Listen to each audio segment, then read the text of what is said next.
Hey, what's going on, everyone? This is Mitch. Good Wednesday morning to you all. Hope you guys are doing well out there, having a great start to your day, and I hope you all have been having a great week out there so far as we're just cruising on through it, getting a little bit closer to Christmas Eve and Christmas Day.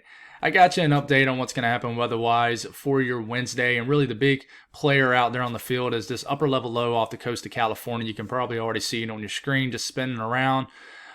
This is going to bring a lot of moisture to the state of California, several inches of rain is possible. Certain areas, just maybe a couple inches of rain, but this is going to bring some flash flooding risk to the table for today for areas of the coastal regions of California. This same storm system will be a factor throughout the next few days also, because eventually it'll move into the southwest, and then another piece of energy will enter the picture into the Pacific Northwest, and they will merge somewhere over the western U.S.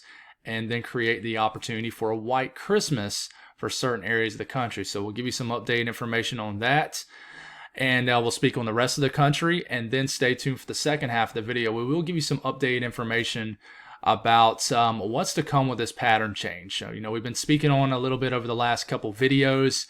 It's definitely growing in interest out there in the weather community. A lot of people are starting to chatter about it as we get closer to the new year. So we will speak on that, and we will continue to speak on that. It'll be a heavy topic as we continue to move forward for sure. So if you folks have not subscribed, certainly consider doing that. Like the video if you like it. I just want to give a special thanks to Evan Gray, Amy Byrne, and then Robin. You guys have all donated to the channel throughout the last week, whether it's been through Super Thanks, PayPal, Cash App. All that means the world, and I always want to give you guys a special thanks. I started doing that a couple weeks ago, and we'll continue to do that going forward. So thank you all very much. Things like that. I mean, even if it's just a couple bucks, it goes a long way, and I really appreciate it. So if you guys got anything that I can pray about or pray over, as always, please put those in the comments below. It gives me an opportunity to pray over it, and it gives others an opportunity to do so too. Let's get rocking and rolling this morning. I'm a little behind, so if I'm talking about 1,000,000 miles per hour, I do apologize. But we'll make our way through this. This is our upper level low, spinning around this low, and this is slinging a lot of moisture into California. Will continue to be the case over the next few days. This will eventually kind of meander down this way and then kind of move somewhere in this area. At the same time, we can't really see it on your water vapor loop right now. I think we'll be able to see it by the time we get into tomorrow and the next day. Another piece of energy will kind of come down here and meet this, and we're probably going to get some sort of storm system into here. And depending on where you are, this will fall in the form of snow. Denver, Colorado, I think there's a chance for a white Christmas for you folks. Let's talk more on that here in a second. But that'll be, I would say, the bigger topic in the short term.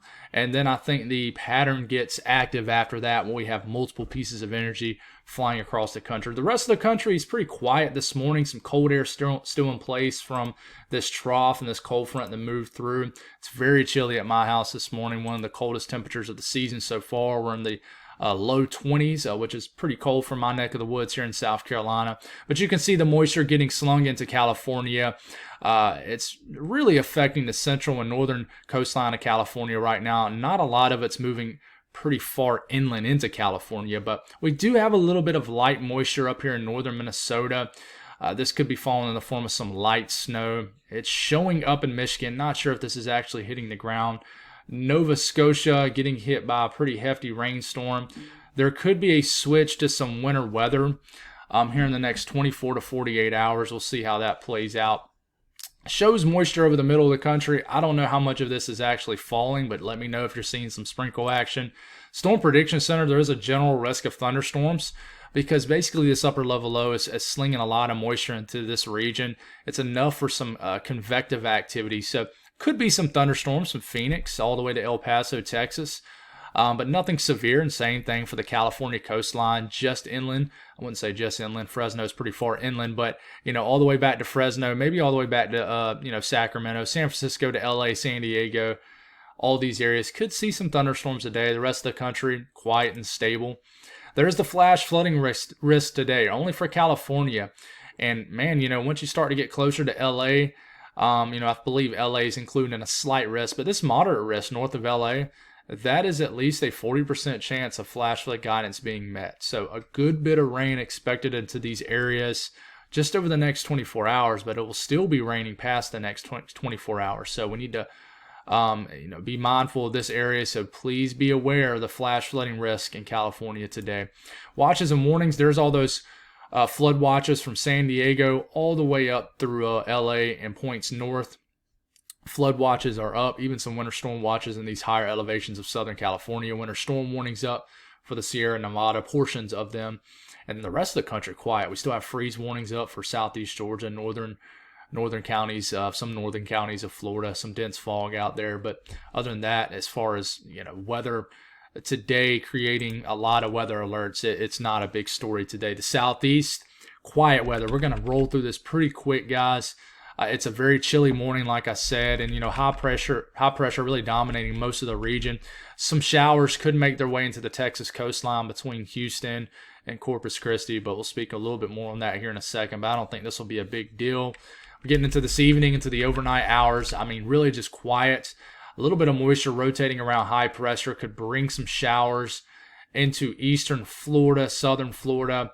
A little bit later tonight, I would say real late tonight into tomorrow morning, but this won't be a big deal at all. The rest of the southeast is quiet. Northeast, same thing, guys. I mean, it's a very quiet day getting all the way into this evening. Not a drop or flake or anything really out here. But check it out. This low kind of just hangs around the North Atlantic, and eventually cold air catches up with it, and you start to get some winter weather later tonight in Nova Scotia. We'll see how that plays out. But, and then we start to get into Thursday morning, but nothing going on for the Northeast weather-wise. Really isn't.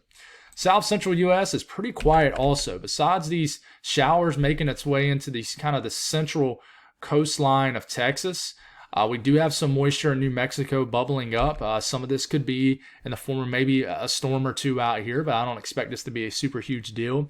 But some moisture will ride into New Mexico and right across New Mexico, maybe making it all the way into western Texas tonight. And we're waking up tomorrow morning with a little bit of light shower activity in western Texas, maybe some sprinkles around the Dallas area down to Austin. But I would say if anywhere in this area is going to get the most rain, it's New Mexico between now and the next 24 hours. 1/10 to a 1/4 inch of rain at most in these areas, maybe some light snowfall accumulations in the higher elevations of New Mexico, but just a little bit of dampness out there, a little bit of light rain activity. North Central U.S. dealing with a little bit of light snow in northern Minnesota this morning, but I don't expect this to be a big deal at all, especially for you folks standards up here. But we get into later this evening and tonight into tomorrow morning, and guys, it's quiet up here in the North Central U.S. Today from 75-80% of the U.S., I mean, I would say more like 85-90% of the lower 48 is quiet weather. But here's where it's going to be the most active. And, we keep this going. And, I'll be honest, guys, we might as well just zoom right into California. But I will mention rain showers are possible. Some heavier rain, maybe a thunderstorm or two is possible down here in Arizona. Really eastern and northeastern Arizona, making it all the way into maybe southeastern Utah. Some higher elevation snow possible with that. But this is the bigger story right into here. We'll go on and just zoom in. Here it is. All this activity getting kind of slung into San Francisco this morning. But these kind of lines of heavier rain, like I said, some gusty winds, maybe some rumbles of thunder, maybe some lightning. This will really slam kind of between San Francisco and Santa Barbara. Probably, I would say, late morning, early afternoon. And this will continue, and then these rounds of rain will start to hit north of LA, like the Santa Barbara area. I think that's an area that could get a lot of rain as this low kind of slows down for a period and just kind of spins around in one location. And you kind of get this fire hose of moisture that kind of hits this area right here of California. And it just continues, and then we're getting into tomorrow morning. And this is still ongoing as we're waking up tomorrow morning. And this is starting to creep down and move closer into the LA region, stuff like that. San Diego, I don't think you'll get a lot today. But as we're getting into tomorrow, I think that might change a little bit. But going between now and Friday evening, most of this rain up here will fall between now and the next 36 hours. But man, look how much it adds up right here in this region.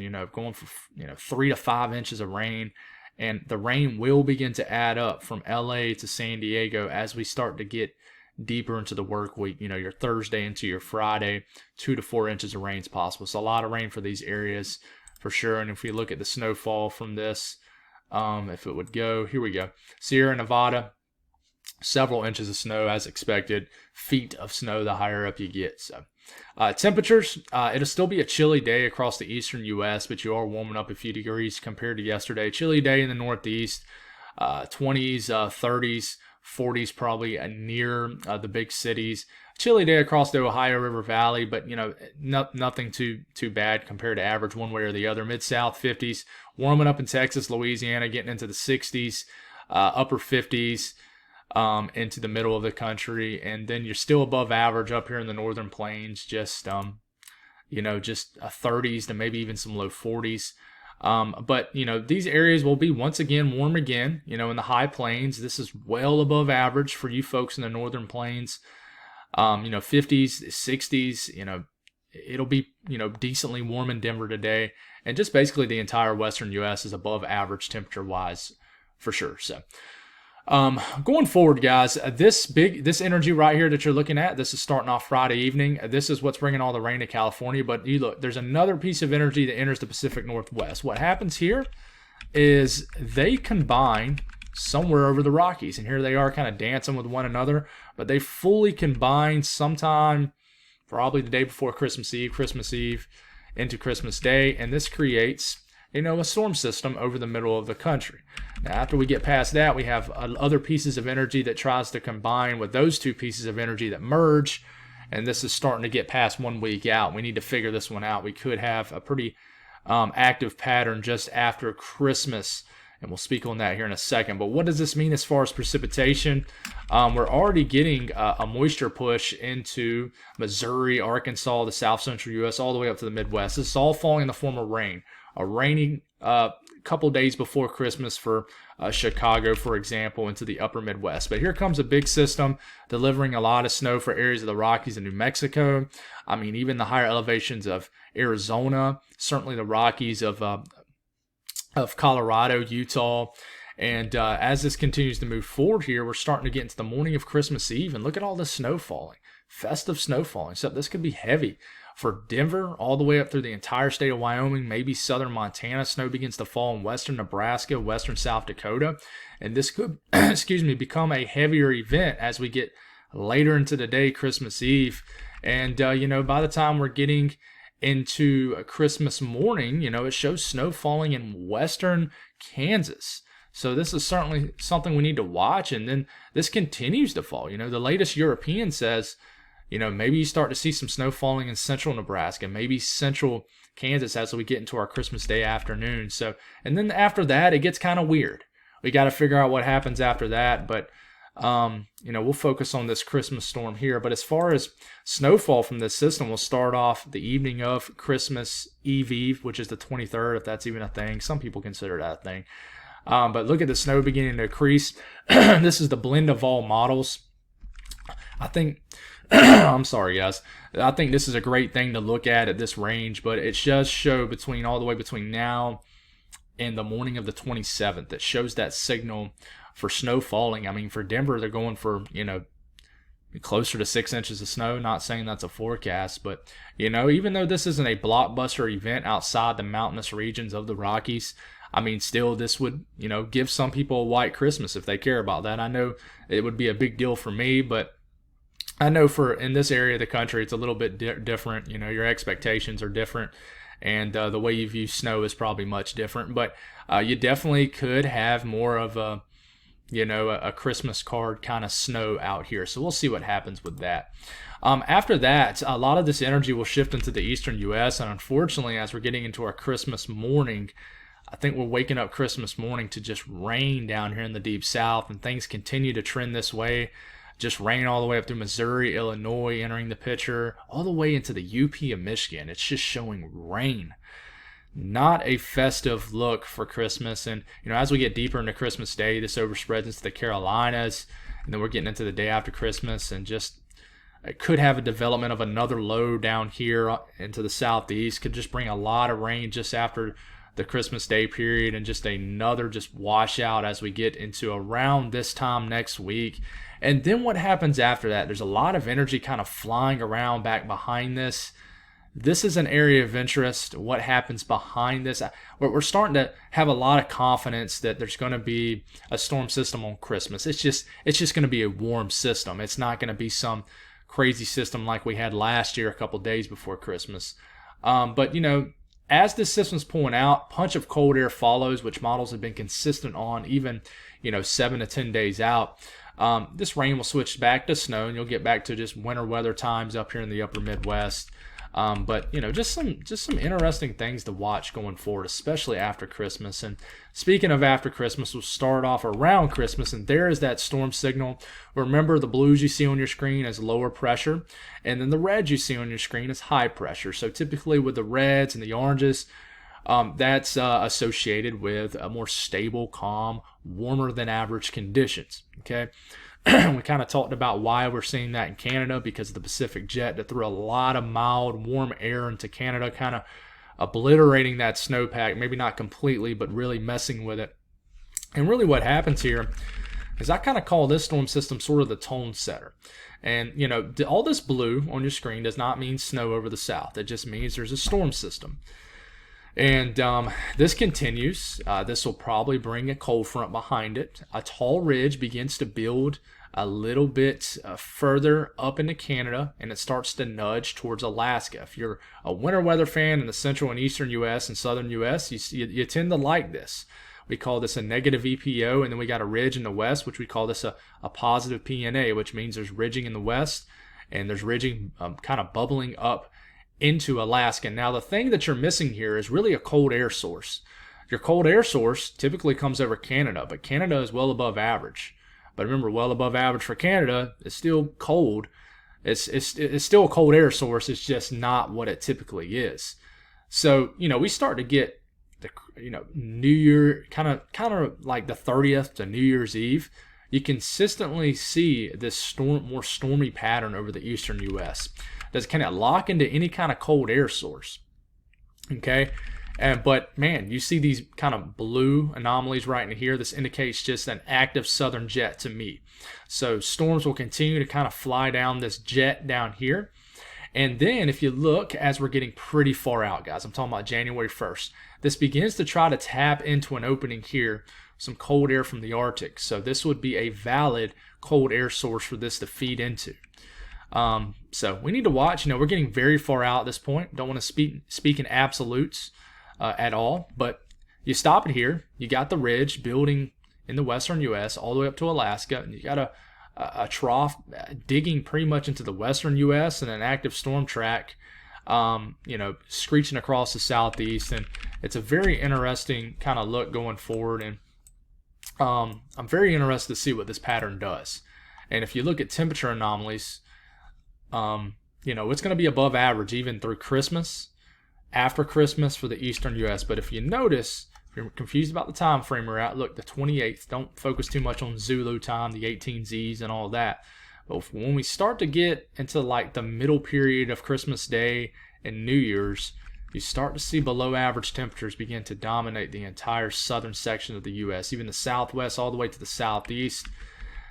To me, this tells me that we got storminess coming and we have marginal cold air. I think we need to get deeper into January before we get deep cold air for areas for the south. But I think that this could work for maybe like the mid-Atlantic, central portion of the country.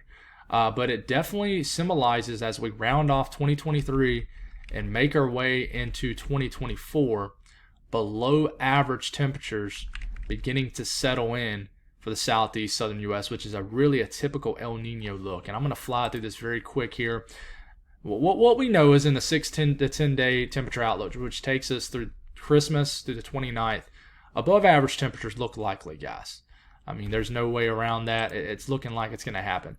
And then a lot of storm systems. I think to the 25th through the 29th, we're going to have a stormy period, but there's not going to be a lot of cold air around. Now, as we get to the 27th through the 2nd of January, you start to see near normal to slightly below average temperatures starting to show up for the south. At the same time, you're keeping that active storm track in the east, which makes sense based off the ensembles we just looked at. So, slightly above or above average temperatures for January 2nd. It's still pretty cold and still could be cold enough for snow, like in the mid-Atlantic, even the Northeast. So, you got to remember, we're starting to get closer to January. Well, it's still December 20th, but we're going to be getting closer to January. That's prime climo period for snow, or for winter weather, for really anywhere in the country, if you're going to get it. So that's all I got, guys. Thank y'all for tuning in. God bless all y'all, and have an awesome Wednesday.